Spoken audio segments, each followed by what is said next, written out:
예수님의 순환 예고가 첫 번째로 나오고요. 오늘이 두 번째 순환 예고에 관련된 내용입니다. 예수님께서는 이 순환 예고를 하실 때 함께 제자도와 관련된 말씀을 하셨어요. 그러니까 순환 예고 이후에 이제 제자도, 제자들은 어떠한 삶을 살아야 하는가? 그러니까 예수님이 사셨던 그 길을 걸으라고 이제 말씀하시는 거죠. 그런데 제자들의 기대 그리고 예수님의 대답 이런 것들은 늘 온도차가 있었어요. 그러니까 생각이 좀 달랐던 거죠. 제자들이 기대했던 예수님의 모습이 있었고 예수님이 걸어가려고 하는 길에 그 생각들이 좀 차이가 있었다라고 하는 거예요. 내가 생각하는 어떤 시간과 방법과 모양이 있는데 예수님은 늘 그런 것들을 깨트리시는 것을 우리가 많이 경험하죠. 지금 제자들은 예루살렘에 들어가서까지 이 생각을 바꾸지를 못하고 예수님의 생각과 자기네들의 기대가 늘 다르다는 것을 확인하게 됩니다. 오늘 본문은 이제 그곳을 떠나라고 얘기하고 있어요. 이제 장소가 바뀌고 있죠. 가이사랴 빌립보를 떠나서 예수님께서 갈릴리 한 가운데로 지나서 이제 가버나움이라고 하는 그곳을 도착을 하시는데 예수님께서 하나 말씀하시는 게 뭐냐면 갈릴리 그 지역을 통과할 때 아무에게도 이 소식을 알리지 말라고 말씀하고 있다는 거예요. 예수님은 갈릴리라고 하는 그곳에서 당신께서 하시는 그 사역들을 주로 하셨던 장소였잖아요. 그러니까 매우 뜻깊은 곳이고 많은 사람들에게 그런 예수님의 치유 사역이라든지 이런 것들이 행해졌던 그런 장소였다는 거죠. 그러면 예수님이 그 자리에 잠깐 머무르면 어떠한 일이 일어났을까요? 아마도 많은 사람들이 예수님을 찾아왔을 것이고 그러면 그 가는 길목에 서서 가버나움으로 가는 그 시간들이 점점 지체됐겠죠. 그러니까 예수님이 그런 지체됨을 염두에 두고 그 갈릴리를 통과하면서 아무에게도 알리지 말라고 말씀하신 이유가 있었을 거라고 생각해요. 아마도 그것은 더 중요한 일이 있었을 것, 더 급하게 처리해야 될 일이 있었기 때문에 빨리 이곳을 지나쳐서 가버나움이라고 하는 곳에 이제 가려고 하셨다라고 하는 거죠. 그 내용이 바로 31절의 말씀인데 제자들을 가르치는 거예요.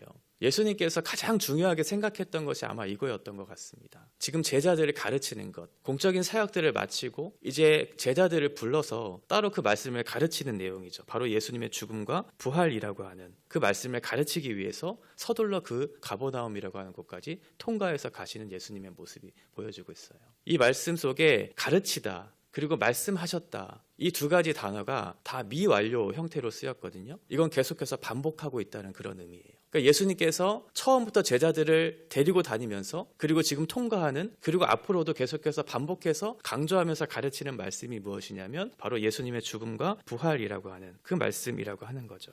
이 마가복음에서는 3번의 순환 예고에 대해서만 나왔지만 예수님은 반복해서 그 말을 말씀하셨을 것 같아요. 내가 이 자리에 왜 왔는가? 내가 왜 이곳에서 죽으려고 하는가? 그리고 그 부활이라고 하는 것이 왜 중요한가를 계속해서 제자들에게 말씀하시고자 하시는 거죠. 오늘 본문은 두 번째 순환 예고인데 첫 번째 예고와는 조금 다른 차이점이 있어요. 거기에 보면 첫 번째는 넘겨지다라고 하는 표현이 없는데 오늘은 넘겨지다라고 하는 그런 표현이 기록되고 있어요. 그것은 나중에 예수님이 가룟 유다에게 넘겨지는 그리고 사내들인 공회나 빌라도 총독에게 넘겨지는 어떠한 그런 것을 예표적으로 말씀하고 있는 그런 본문이기도 하고요. 70인역에 보면 이사야 53장 6절에 고난받는 종에 대해서 말씀하실 때도 주님이 보내주신 그 종, 자신의 종이죠. 그 종이 고난과 죽음이라고 하는 그 자료로 넘겨질 때 바로 이 단어를 똑같이 사용했어요. 이건 하나님의 어떠한 행동을 나타낼 때 표현하는 단어거든요. 그러니까 어떠한 누군가에 의해서 이것이 움직여졌다라기보다는 하나님께서 의지적으로 이것을 행하고 있다라고 하는 그런 표현을 하고 계시다는 거죠. 하나님께서 이 땅에 오신 이유가 이 단어 속에서 담겨져 있어요. 하나님이 당신의 종 예수 그리스도를 이 땅에 보내신 것 그리고 예수님이 이 땅에 오신 이유는 죽으러 오신 거잖아요. 이건 누군가에 의해서 그렇게 하신 것이 아니고 하나님께서 행하신 행동에 의해서 넘겨짐에 의해서 예수님이 오셔서 죽으신 그 결과 너희들이 살아날 것에 대한 그 말씀을 우리에게 해주고 있는 거죠. 이렇게 중요한 예수님의 죽음과 부활이라고 하는 이 메시지를 제자들에게 계속 반복해서 얘기하고 있음에도 불구하고 지금 제자들은 그 말씀을 깨닫지를 못해요. 그러니까 자기네들이 생각했던 기대와 달랐던 거죠. 예수님이 죽는다고 하니까 제자들이 그러지 말라고 얘기하죠. 예루살렘 왕으로 등극하실 그 예수님, 그 왕으로 등극할 그 예수님의 최측근인 우리들은 한 자리를 차지할 수 있는 유력한 후보였던 거잖아요. 그런 제자들의 기대들이 있었는데 예수님 자꾸 죽는다고 하니까 그게 무슨 말이냐고, 그러면 안 되신다고 지금 계속 반복해서 말씀하고 있어요. 첫 번째 순환 예고에 대해서는 베드로가 항변했죠. 예수님 죽는다고 하니까 그러지 말라고 항변했거든요. 그 항변이라고 하는 단어는 예수님을 꾸짖는 거예요. 오늘날로 치면 혼내는 거죠. 그러니까 그러시면 안 됩니다. 이렇게 타이르고 좋은 말로 한 게 아니라 강력하게 도전한 그 말이었던 거죠. 항변했다. 그리고 오늘 순환 예고 두 번째, 예수님 또 죽는다고 말씀하시니까 그거와는 전혀 상관없는 말을 하죠. 누가 크냐? 이 말을 쟁론하고 있는 그런 얘기를 하고 있고, 10장에서 보시겠지만 마지막 세 번째 순환 예고하실 때도 야고보와 요한이 예수님의 양옆에 좌우편에 설 것에 대한 말씀을 그렇게 예수님께 하면서 누가 더 크고 누가 더 유력한 그런 지위를 얻을 것인가, 그러니까 자기네들이 생각하는 그런 어떤 욕망의 실현, 이런 수단으로서 예수님을 생각하는 거죠. 예수님 자신을 생각하고 예수님 자신을 사랑한다기보다는 지금 그것을 통해서 내가 이루어질 나의 꿈, 나의 어떤 비전, 내가 이룰 수 있는 것들에 대한 그런 마음의 크기가 지금 제자들의 마음속에 있는 거예요. 첫 번째 실수했었죠. 베드로가 실수했어요. 그래서 지금 다시 제자들이 예수님의 그 말을 듣고도 묻기를 두려워했던 이유는 바로 그런 거죠. 지금 예수님은 분명히 베드로를 향해 책망하셨거든요. 네가 하나님의 일을 생각하지 않고 지금 사람의 일을 생각한다고 책망하셨어요. 그러니까 지금 제자들의 상황들은 무지하고 깨닫지 못하는 그런 영적인 둔함에 있는 상태라고 하는 거예요. 그러니까 제자들에 대한 이런 영적 무지와 깨닫지 못하는 자기네들의 기대와 그런 욕망의 실현들을 이끌어내고자 하는 그런 마음들이 가득한 그 제자들의 모습을 보았겠죠. 그리고 나서 예수님이 급하게 가버나움이라고 하는 그곳에 와서 예수님이 다시 한번 예수님의 십자가의 죽음과 부활이라고 하는 사실들을 다시 한번 반복해서 가르쳐 주시고자 하는 그런 내용이 이제 시작됩니다. 33절부터 37절까지 이제 그 내용이 이어지는데요. 예수님이 먼저 집에 들어가셔요. 가르치시기 위해서 집이라고 하는 공간 안으로 들어가시죠. 그 밖에는 공적인 사역을 해야 되는 장소이기 때문에 따로 제자들을 불러서 그 가르침을 집중적으로 할 수 없는 장소였기 때문에 집이라고 하는 곳으로 들어가시는데, 그곳은 바로 아마도 베드로의 집이지 않았을까 그렇게 추측하고 확신할 수 있는 이유가 뭐냐면, 1장에 보면 1장에서도 가버나움이라고 하는 곳에서 회당에서 가르치신 후에 그 다음에 시몬과 안드레의 집으로 들어갔다 이렇게 표현하고 있거든요. 그리고 그 장모를 고치시는 장면이 1장에 나와요. 그러니까 지금 여기도 가버나움이죠. 그리고 그 집 안으로 들어갔죠. 아마도 베드로와 안드레의 집이 아니었을까라는 그런 추측을 하게 되는데, 거기서 예수님이 이제 물으시죠. 누가 크냐라고 하는 그 내용들을 너희가 토론했는데 그 내용이 과연 무엇인가라고 물었던 거예요. 어떤 논쟁을 너희들이 했는가라고 하는 거죠. 그런 이동하는 그런 길 위에서 제자들이 얘기했던 것 같아요. 누가 클까? 우리 중에 누가 더 클까? 라고 하는 그런 얘기가 오갔던 거죠. 근데 왜 그런 얘기를 했을까요? 누가 클까라고 하는 주제가 왜 갑자기 떠올랐을까요? 아마도 이 앞에 있는 본문 때문에 그런 것 같아요. 앞에는 변화산 사건이 있었죠. 우리가 어제 봤던 그 말씀이 있었어요. 변화산에 올라간 제자가 3명이 있었죠. 베드로, 야고보, 요한 이렇게 3명이 있었어요. 그런데 나머지 제자들은 변화산이라고 하는 곳에 올라가지 못했어요. 그리고 아래서 기다리고 있었죠. 그런데 세 제자는 그 변화산이라고 하는 곳에 올라가서 특별한 경험을 했어요. 예수님이 아름답게 변화된 그런 모습을 보았죠. 그리고 구름에서 소리 나는 것들도 들었어요. 이는 내 사랑하는 아들이다. 이의 말을 들어라라고 하는 어떤 특별한 경험을 하고 있어요. 모세와 엘리야와 예수님이 함께 얘기하고 있는 그 모습을, 그 장면을 보았어요. 그러면 그 세 제자는 어떠한 그런 감정을 느꼈을까요? 아, 우리 좀 특별한 사람이 되었구나 라는 생각을 했겠죠. 다른 제자들도 있었잖아요. 그런데 예수님이 굳이 3사람을 선택해서 함께 올라가자고 했을 때에는 나는 선택받은 어떤 사람일 거야 라고 하는 그런 마음의 어떤 생각들이 있었을 것이고, 그리고 특별한 경험을 또 했어요. 그런데 마침 내려와 보니까 다른 제자들은 우물쭈물하고 있어요. 어떻게 할지를 몰라 하고 있는 그런 모습을 보게 된 거죠.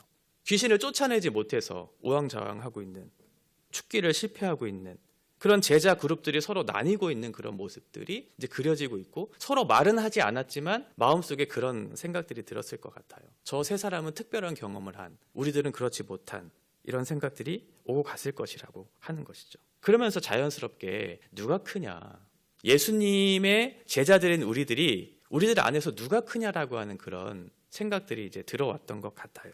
이에 대해서 예수님께서 이제 하나님 나라의 원리에 대해서 설명을 해주시죠. 누가 크냐라고 하는 그런 주제가 왜 잘못되었는가? 하나님 나라는 그런 것이 아니다라고 이제 말씀해 주세요.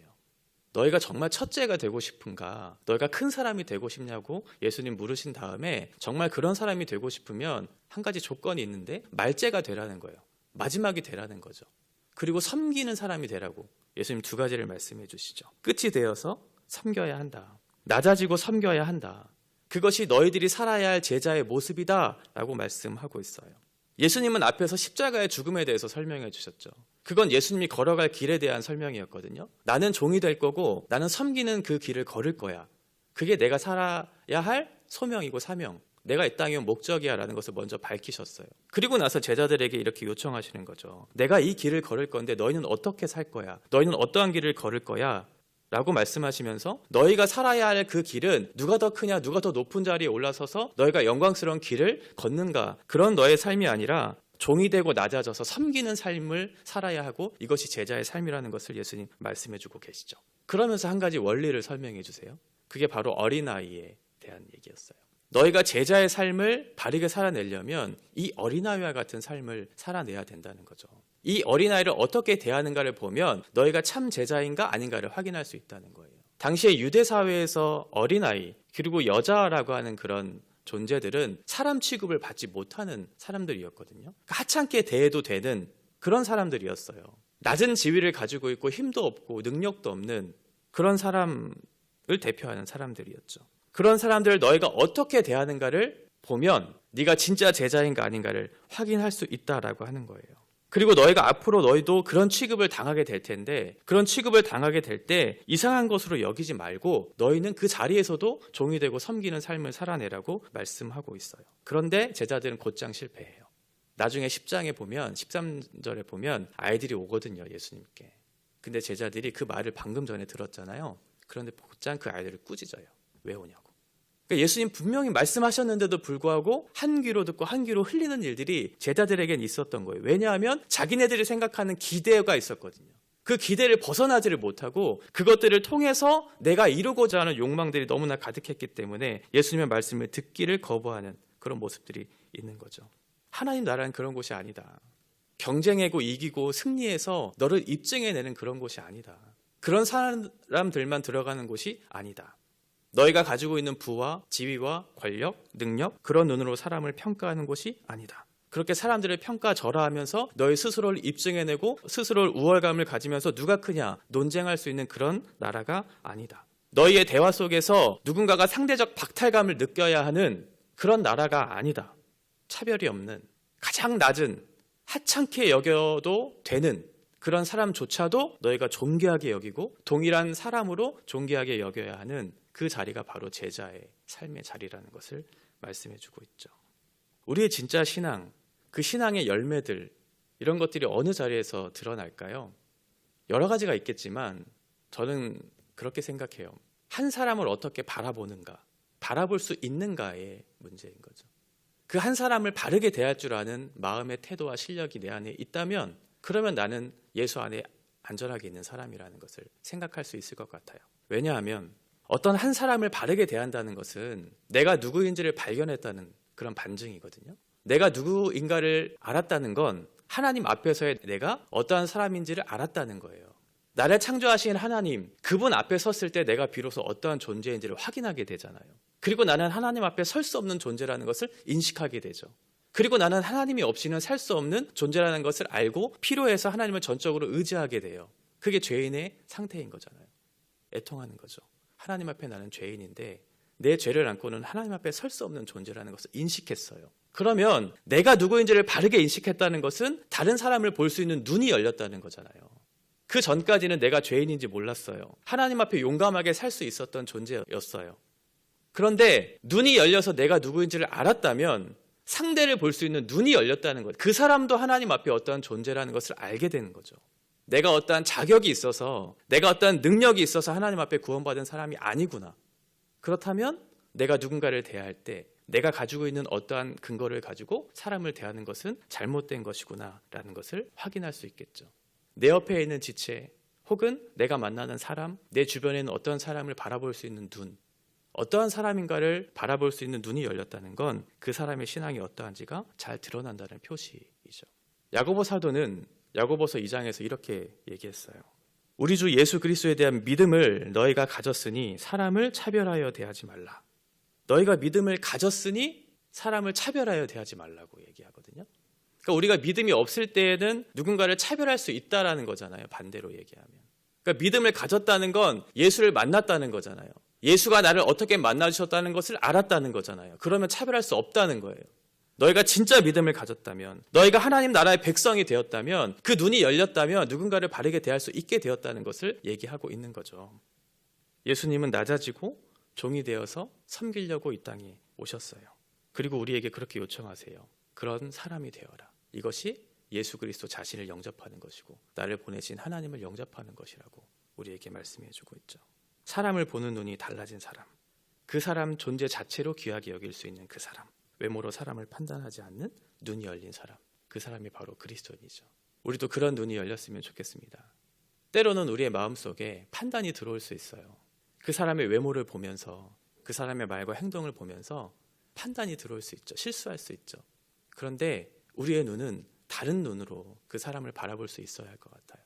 하나님의 형상으로 지음받은 존귀한 자라는 것을 생각하면서, 우리도 그와 같이 실수할 수 있다는 것을 인정하면서 그 사람을 책임 있게 대하고 그리스도 예수 안에서 한 형제요 자매인 것을 확인하면서 그 지체를 바라볼 수 있는 그 눈이 열린다면 우리 가운데 있는 갈등과 분쟁과 서로에 대한 미움과 시기가 조금은 사라지지 않을까라는 생각이 듭니다. 쉽지 않겠지만 그리스도께서 나를 바라보셨다는 것, 나를 어떻게 여겨주셨다는 것을 좀 생각하면서 내가 어떻게 부르심을 받았는가를 기억한다면 누군가를 조금 더 바르게 대할 수 있는 그런 마음의 넉넉함들이 우리 가운데 있지는 않을까라는 생각이 들어요.